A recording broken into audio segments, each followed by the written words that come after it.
시편 118편은 누가 기록했는지, 언제 기록했는지 명확하게 나와 있지 않은 34편의 시 가운데 하나입니다. 그러나 우리가 내용을 살피면서 알게 되는 것은 그가 큰 구원을 경험하였고 큰 어려움 가운데서 하나님께서 그에게 승리를 주신 그 경험을 가지고서 지금 하나님을 찬양하고 있다라는 것을 보게 됩니다. 그래서 혹자들은 이것이 다윗이 사울로부터 건짐을 받았을 때 기록했던 시다, 혹은 다윗이 많은 대적들과 싸움을 하고 어려움 가운데 있다가 구원해 주신 하나님의 은혜를 경험하고 난 이후에 기록한 시다라고 말하기도 하고, 어떤 사람들은 누군지는 알지 못하지만 어떤 왕이 큰 대적들과 싸우다가 어려움을 겪었지만 그 가운데서 건짐을 받고 난 이후에 기록한 시다라고 말하는데, 어쨌든 한 가지 확실한 것은 하나님의 구원과 큰 승리를 경험한 사람이 하나님을 높이고 찬양하는 시다라는 것을 우리에게 말해주고 있고, 그래서 결국 이 118편의 시인을 통하여서 그가 1절부터 4절까지 하는 말씀을 통하여서 우리가 먼저 깨닫게 되는 것은 하나님의 백성에게 있어서 하나님의 은혜와 구원과 승리를 경험한 하나님의 백성에게 있어서 가장 시급하고 가장 중요한 것은 바로 하나님께 감사 찬양하는 것이다 라는 것을 우리에게 말해주고 있는 것입니다. 우리 1절부터 4절까지 다시 한번 읽어볼까요? 자, 읽습니다. 시작. 여호와께 감사하라. 그는 선하시며 그의 인자하심이 영원하미로다. 이제 이스라엘은 말하기를 그의 인자하심이 영원하다 할지로다. 이제 아론의 집은 말하기를 영원하다 할지로다. 인자하심이 영원합니다 할지로다. 시인은 이렇게 얘기합니다. 여호와께 감사하라 라고 이야기하면서 또한 하나님을 찬양해라. 이스라엘은 찬양하고 아론의 집은 찬양하고 여호와를 경외하는 자는 하나님을 찬양해라 이렇게 얘기합니다. 이스라엘은 하나님과의 언약 관계에 있는 사람이고 아론의 집은 하나님께 예배하고 제사하는 사람이며 여호와를 경외하는 자는 여호와가 그 삶 속에서 역사하고 있는 사람. 그러니 하나님을 믿고 의지하고 하나님의 은혜 가운데 있다고 하는 모든 사람들 에게 가장 시급하고 중요한 것은 바로 여호와께 그냥 마음으로 혹은 그냥 하늘을 향하여서가 아니라 정확한 대상이신 여호와께 감사하고 그분을 찬양하고 그분이 하신 일 하나하나를 구체적으로 하나님께 감사하며 찬양으로 올려드려야 된다라고 이야기를 하고 있습니다. 우리에게 가장 약한 것 중에 하나는 하나님께 절실하고 절박하면 구하는 건 잘하는데 구하고 난 이후에 거기에 대해서 하나님께서 어떻게 역사하셨는지에 대한 확인하는 작업이 별로 없고, 그리고 그것에 대하여 하나님께서 신실하게 응답하시고 난 이후에 하나님께 감사 찬양하는 것이 참 약해요.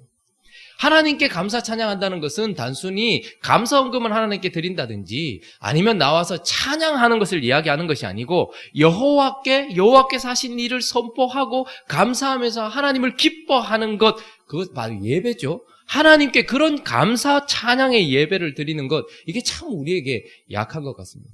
우리가 성탄절날 봤던 그 영화 워룸 가운데 저희 교회에 모시고 싶은 그 할머니 있잖아요. 그 할머니와 그리고 주인공이 함께 기도하면서 하나님께서 어떻게 하셨습니까?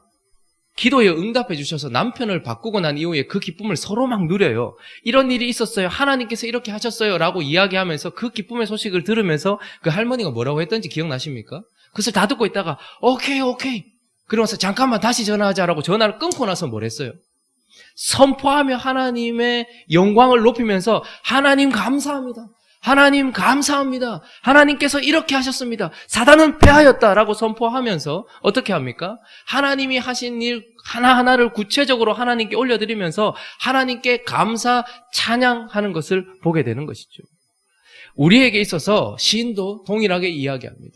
하나님이 우리에게 역사해 주신 그 사건은 사실 우리의 감사 찬양으로 드러나게 되고, 하나님은 그때 우리의 입으로 여호와께 드리는 그 감사 찬양에 가장 큰 영광을 받으시는데, 우리는 그런 것들에 대하여 참 약하다는 것이죠. 하나님 앞에 서 있는 것, 위험이 닥쳤을 때 하나님 앞에 서 있는 것도 참 약한데, 하나님께서 은혜를 주시고 승리를 주시고 구원을 주시고 난 이후에 그것을 경험한 자가 하나님께 하나하나 구체적으로 그것을 조목조목 찬양과 감사를 올려드리는 것, 이것 또한 참 약하다라는 것이죠.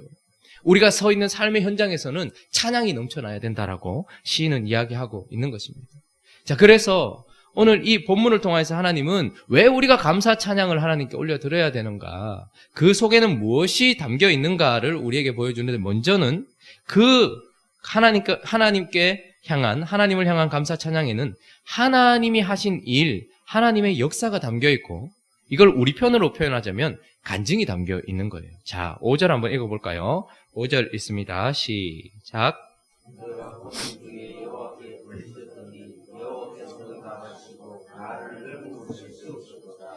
자, 하나님께 감사 찬양할 때에 반드시 나타나는 것은 이미 과거형이 되어버렸지만, 그러나 내가 고통 중에 있었다라는 그 사람의 삶의 현실이 있고, 그 가운데서 하나님이 그 현장에서 뭘 하셨는지가 드러나요. 하나님이 하신 일이 드러나요. 그가 여호와께 부르짖었어요. 하나님께 기도했어요. 그랬더니 여호와께서 어떻게 하셨다고요? 응답하셨다라고 이야기합니다. 나를 넓은 곳에 세우셨다. 원어적인 의미는 넓은 곳에 계신 하나님께서 응답하셨다. 넓은 곳에 계신 하나님이 나를 그곳에 있게 하셨다. 이렇게 이야기하는 겁니다. 그러니까 우리가 감사 찬양하는 순간 하나님이 우리에게 무엇을 하셨는지 그분의 하신 그 역사가 명확하게 드러나는 것입니다. 8절 9절도 한번 읽어볼까요? 읽습니다. 시작. 여호와께 피하는 것이 사람을 신뢰하는 것보다 나으며 여호와께 피하는 것이 고관들을 신뢰하는 것보다 낫도다. 그가 어떤 어려움이 처했던 것 같아요. 아마 전쟁 중이었겠죠. 그 가운데 여호와께 피한 것이 구체적으로 어떤 모습이었는지는 잘 모르겠지만 어쨌든 그가 여호와께 피하였더니 사람을 신뢰하고 고관들을 신뢰하는 것보다 훨씬 나은 결과를 주셨다. 하나님께서 그에게 은혜를 주셨다라는 것, 그가 피했을 때에 그를 보호해 주셨다라는 그분의 역사가 드러나기도 합니다. 또 10절부터 12절도 보니까 한번 읽어볼까요? 시작. 문나라가 나를 애워쌌으니 내가 여호와의 이름으로 그들을 끊으리로다. 그들이 나를 애워싸고 애워쌌으니 내가 여호와의 이름으로 그들을 끊으리로다. 그들이 벌들처럼 나를 애워쌌으나 가시덤불에 불같이 다 타 없어졌나니 내가 여호와의 이름으로 그들을 끊으리로다. 자, 적이 그를 애워쌌던 것 같습니다. 애워쌌던 것 같아요. 벌떼들처럼 애워쌌던 것 같아요. 그런데 그때에 하나님께 피한 그에게 하나님께서 어떻게 합니까? 승리하게 하신 경험을 이야기하고 있는 겁니다. 여호와의 이름으로 그를 의지하였더니 그들을 끊으리로다 이렇게 되어 있지만 사실 다른 번역에는 끊었다, 그들의 얼굴을 땅에 쳐박았다 이런 뜻입니다. 그러니까 이겼다 이런 뜻이죠. 문나라가 나를 애워쌌으나 내가 여호와의 이름으로 그들을 이겼다 이렇게 이야기하는 것입니다. 그러니까 하나님이 그 인생 가운데 하신 일, 간증 속에는 내 상황이 드러나지만 간증의 중요한 것은 내 상황 속에서 하나님께서 하신 구체적인 일들이 드러난다는 것이죠. 나에게 응답하시고 넓은 곳에 두셨을 뿐만 아니라 나에게 보호자가 되시고 피난처가 되실 뿐만 아니라 내가 승리하게 하신 하나님의 역사가 하나님께 드리는 감사 찬양에 들어있는 것입니다. 그래서 누군가가 감사 찬양하는 것을 들을 때에 많은 사람들은 눈에 보이지 않는 그분이 눈에 보이는 일을 했다라는 것을 깨닫게 된다라는 것입니다. 또 한 가지, 하나님께 우리가 드리는 감사 찬양에는 그의 이름, 개인적으로 경험하게 된 하나님의 이름이 담겨 있게 됩니다. 6절 한번 읽어볼까요? 6절, 7절 다시 한번 읽어보겠습니다. 자, 시작. 여호와께서 내 편이라 내가 두려워하지 아니하리니 사람이 내게 어찌할까? 여호와께서 내 편이 되사 나를 돕는 자들 중에 계시니 그러므로 나를 미워하는 자들에게 보응하시는 것을 내가 보리로다. 성경에는 하나님께서 자기 자신의 이름을 직접 계시한 경우가 있고 대부분 많은 경우는 하나님의 백성들이 하나님을 경험하고 난 이후에 경험되어진 하나님을 자신들이 이름 붙여 부를 때가 있습니다. 예수라 하라라는 것은 하나님이 직접 부여하신 이름이지만 여호와 이레라는 이름은 사람들이 하나님을 경험하고서 붙여드린 이름인 것입니다. 여호와 라파, 여호와 샬롬, 이 모든 것들은 사실은 자신들이 하나님을 경험하고 붙여드린 이름이죠. 오늘 시인도 큰 전쟁 가운데 죽을 뻔한 위협 가운데서 살아난 것뿐만 아니라 승리하고 난 이후에 그가 하나님에 대한 이름을 하나 붙였는데 그게 바로 뭡니까? 내 편이다. 좀 저급하게 들릴지 모르겠지만 그래서 우리가 설교단에서 여호와의 이름은 내 편이다 이렇게 말하기는 어렵지만 우리는 우리가 개인적으로 경험한 삶 속에서 하나님은 내 편이십니다 라고 붙여드리게 되는 것이죠. 내가 친밀하게 알게 된 그 하나님의 이름을 가지게 되는 것입니다. 감사 찬양 가운데는 나에게 역사하신 나만의, 그러니까 애칭 같은 것이죠. 여러분들 그 연애하실 때에 남편과 아내 지금도 혹시 애칭을 부르시는 분들이 없겠지만 이렇게 서로 친밀한 호칭이 있을 것입니다. 자기 이런 걸 넘어서 전 그런 거 잘 못하는데 그런 게 있죠. 그런데 하나님과의 관계 속에서 그런 것들이 나오죠. 하나님의 승리와 구원을 경험했던 자는 하나님은 내 편 이렇게 이름을 붙이게 되는 것입니다. 그런 하나님을 경험했기 때문인 것이죠. 또한 8절 9절의 경험을 통하여서 그가 붙이게 된 이름이 무엇이었겠습니까? 하나님은 피난처, 가장 좋은 피난처라는 이름이 그에게 붙여졌을 것입니다. 뿐만 아니라 10절부터 12절까지의 경험과 하나님의 역사를 통하여서 그가 여호와의 이름으로 그들의 얼굴을 땅에 쳐박았다. 그러니까 승리, 여호와는 나의 승리, 이런 이름이 붙여졌을 것입니다. 우리가 하나님께 감사 찬양하는 순간 우리가 쉽게 잊혀져 버릴 하나님의 역사가 하나하나 드러날 뿐만 아니라 우리가 쉽게 잊혀져 버릴 그 하나님이 하신 일을 가지고서 우리는 잊지 못할 하나님의 이름을 가지게 된다는 말입니다. 그래서 찬양 속에는 뭉클함이 있는 거예요. 다른 사람이 경험했던 거라도 그 사람 안에 역사하셨던 그 하나님에 대한 이름, 그것들이 드러나게 되어 있는 것입니다. 또 한 가지 더 살펴볼 것은 우리가 하나님께 감사 찬양할 때에, 그리고 우리가 하나님께 감사 찬양해야 되는 이유는 바로 이 감사 찬양 속에는 우리가 앞으로 살아가야 될 내게 대한 교훈 혹은 우리 모두에 대한 교훈이 담겨지기 때문이기도 합니다. 자, 5절 말씀에 보니까 내가 고통 중에 뭐 했다고 얘기합니까? 여호와께 부르짖었더니. 이런 간증을 통하여서 우리는 뭘 깨닫게 됩니까? 나 스스로도 그렇고 우리 인생 가운데는 고통이 있다는 걸 알아요. 이렇게 크게 하나님을 경험한 사람에게도 큰 고통이 있구나. 그런데 고통 가운데 그가 뭘 했다는 거예요? 여호와께 그냥 살려달라고 온 전신을 향해서 소리친 것이 아니고 여호와께 부르짖었다라고 기도했다. 고통 가운데는 하나님께 기도해야 되는구나 라는 교훈을 누군가에게 주게 되고 또 내일을 살아야 되는 나 자신에게도 그 감사 찬양 가운데는 그것이 마스길이 되는 것입니다. 나의 교훈이 되는 것입니다. 내가 고통이 있다 할지라도 그 고통에서 내가 건진받았지. 그 고통 중에 내가 여호와께 기도했지. 최고의 방법은 하나님께 기도하는 것이야 라는 그런 교훈을 얻게 되는 것이죠. 뿐만 아니라 그가 경험하고 하나님께 찬양 드린 그 속에는 7절에 보니까 여호와께서 내 편이 되사 나를 돕는 자들 중에 계신다.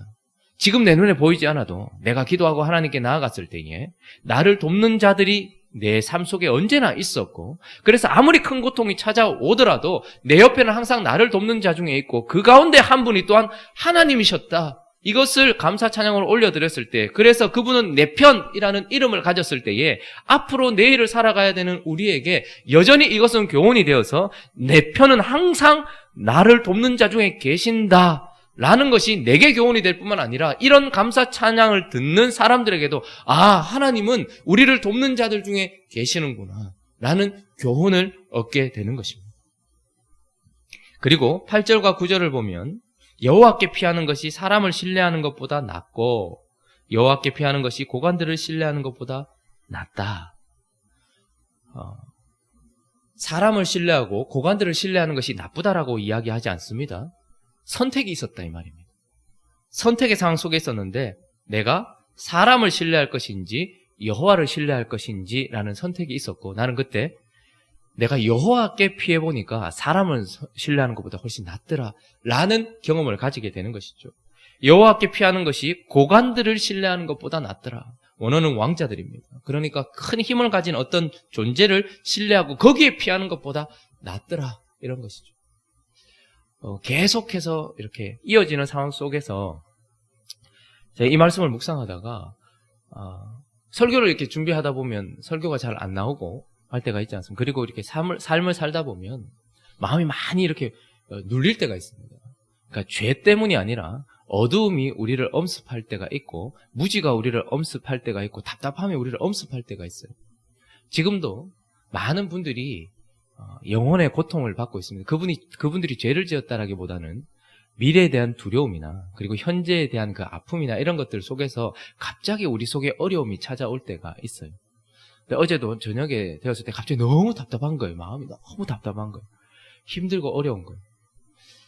그래서 제 안에 갑자기 저도 몰랐는데 좀 걸어야 되겠다 이런 생각이 들더라고요. 그래서 밤에 캄캄한데 저기 경일대에 쭉 올라갔어요. 안 되겠다. 커피를 한 잔 더 내려 마셔야 되겠다. 이 느는 게 자꾸 담배처럼 커피가 자꾸 느는 커피를 한 잔 더 마셔야 돼. 그러면 좀 마음이 좀. 근데 순간적으로 이 구절이 떠오르는 거예요. 제게는 선택이 있습니다. 지금 이 답답한 상황 속에서 누구하고 전화를 한 통 할까? 집에 가서 애들 얼굴이나 한번 볼까? 커피를 한 잔 할까? 아니면 잠시 뛰거나 걸을까? 그렇게 하더라도 제 삶 속에는 어쩌면 평안이 찾아왔을 수도 있고 이 답답함이 풀려졌을 수도 있을 거예요. 근데 하나님 저한테 물으시는 것 같았어요. 어젯밤에도. 너는 이 상황 속에서 어디로 피할래? 커피 한 잔을 마시는 그 여유 속으로 피할래? 아니면 네 몸을 시원케 할 운동 속으로 피할래? 아니면 워룸에 와서 기도할래? 그래서 어제 제가 저녁에 다시 트리를 켜놓고 여기 와서 앉아서 기도를 좀 했어요. 감사한 것은 제가 오늘 좀 얼굴이 좀 괜찮지 않습니까? 커피 한 잔보다 여호와께 피하는 게 훨씬 낫더라고요. 한 3, 40분 걷는 것보다 물론 걸으면서도 기도할 수 있죠. 그때 집중이 잘 안 돼요. 그런데 하나님께 피하는 게 낫더라고요. 내 속의 답답함은 하나님이 지금 나를 당신께로 부르시는 신호구나 라는 것을 깨닫게 되었고 제게는 참 하나님께서 주신 은혜들이 많아서 이런 선택도 할 수 있고 저런 선택도 할 수 있지만 그러나 여호와께 직접적으로 피하는 것이 가장 낫더라라는 것을 또한 경험하게 됩니다. 우리가 하나님께 감사 찬양할 때에 우리에게는 교훈이 남습니다. 이런 경험 속에서 역사하신 그분의 이름을 통하여서 내가 앞으로도 이런 답답함이나 어려움이 찾아오면 내가 그렇게 해야지. 10절도 한번 보십시오. 계속해서 점층되고 있는 어려움이 느껴지십니까? 나라. 여러분, 나라만 해도 힘들지 않습니까? 한 개인이 나를 힘들게 하도 어려운데, 나라가 나를 애워쌌대요. 사단은, 그리고 나의 대적들은 끊임없이 나를 애워싸면서 공격하는구나. 나를 답답하게 만드는구나. 나를 완전 숨통을 조이는구나. 11절은 또 그들이 복수형으로 표현되면서 애워싸고 애워쌌더니 이렇게 얘기합니다. 사단은 시간이 지나면 지날수록 더 나를 우겨 싸는구나. 12절은 그들이 벌들처럼, 여러분 한 마리 벌을 봐도 말벌을 봐도 무서운데 벌떼가 나를 애워싼 것 얼마나 두렵겠습니까? 그러나 방법은 딱 한 가지예요. 언제나 점층적으로 애워쌌다. 그리고 11절은 애워싸고 애워쌌다. 12절은 벌떼처럼 애워쌌다. 그러나 이것의 해답은 무엇입니까? 언제나 같습니다. 여호와의 이름으로 그들을 끊고 여호와의 이름으로 그들을 박살내며 여호와의 이름으로 승리했다. 라는 이 교훈을 가지고서 내 삶 속에 있는 여호와의 이름은 나의 대적이 많든 강하든 상관없이 승리를 주시는 그런 하나님의 능력이다라는 그 교훈이 그의 삶 속에 깊이 박히게 되는 것입니다. 하나님은 우리의 기도에 응답하시고 하나님은 우리의 환경을 바꾸시는 분이신 줄로 믿습니다. 그리고 하나님은 계속해서 우리의 삶 속에 역사하시는 분인 줄로 믿습니다. 그러나 우리는 쉽게 하나님이 하신 일을 잊어버립니다. 솔로몬은 많은 지혜를 가지고 있었던 사람이었지만 그의 말년에 그는 하나님을 떠났습니다. 다윗은 솔로몬처럼 그런 부귀영화도 없었고 다윗은 솔로몬처럼 그런 지혜도 없었지만 그는 참 많은 것을 가지고 있었는데 무엇입니까? 감사 찬양이었습니다. 그는 솔로몬이 가진 지혜는 없었지만 하나님과의 경험 속에 있었던 모든 것들을 기억하기 위한 하나님을 향한 감사 찬양이 있었고 그 감사 찬양 가운데는 하나님께서 하신 일이 담겨 있었고 하나님이 개인적으로 그에게 베풀어 주신 은혜의 이름이 있었고 그리고 그에게는 하나님을 향한 교훈이 있었던 것입니다. 그래서 다윗은 그의 인생 끝까지 하나님을 떠나지 않는 인생으로 하나님의 친구로 나의 종, 내 종 다윗으로 남을 수 있었던 것이죠.